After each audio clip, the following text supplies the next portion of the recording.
The stampede to fund the Veronica Mars movie is sort of like a perfect storm, according to Kickstarter co-founder and head of communications Yancey Strickler.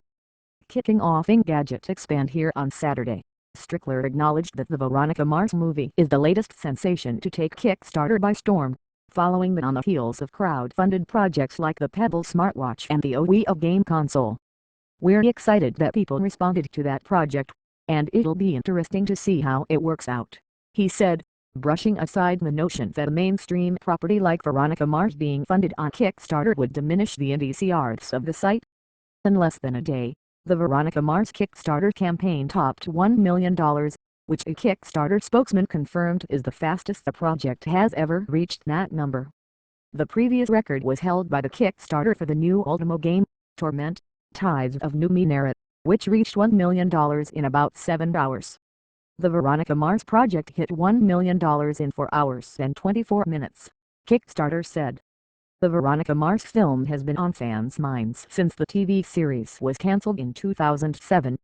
There were a few false starts along the way, but funds and scheduling issues have delayed the effort. The project wound up hauling in more than $2 million in pledges over 24 hours, causing show creator Rob Thomas, who turned to Kickstarter on a hunch, to gush, "Holy cow, what a day."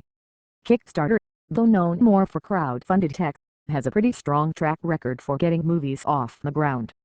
10% of the films at Sundance this year raised money on Kickstarter, Strickler noted, adding that 63 Kickstarter-funded films have made it into theaters, including Academy Award-winning documentary short Innocenti.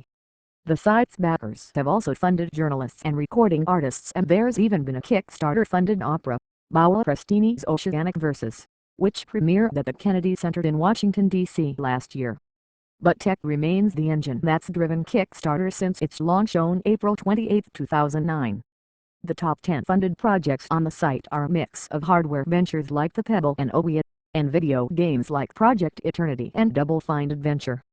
What makes Kickstarter special, according to Strickler, is the collaboration between creators and backers, which he said offers unmatched transparency into the process of going from an idea for a product through to manufacturing and shipping it.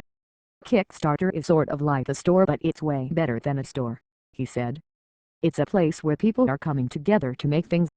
There's a radical transparency to this, where everybody watches and discusses all of your moves as you go from funding to shipping the product. So by being a backer of the Pebble, you know what it's like to make something in China. You know that Chinese New Year's is a really tough time to get something done," Strickler added, pointing to videos posted by Pebble during its manufacturing process as the startup raced to ship its smartwatches to Kickstarter backers. "What's the current state of Kickstarter?" Strickler offered up some raw numbers. As of today, the crowdfunding site has enabled more than 3.5 million backers to pledge a whopping $526 million to Kickstarter hopefuls, with some $438 million of that money going to fund 37,676 projects.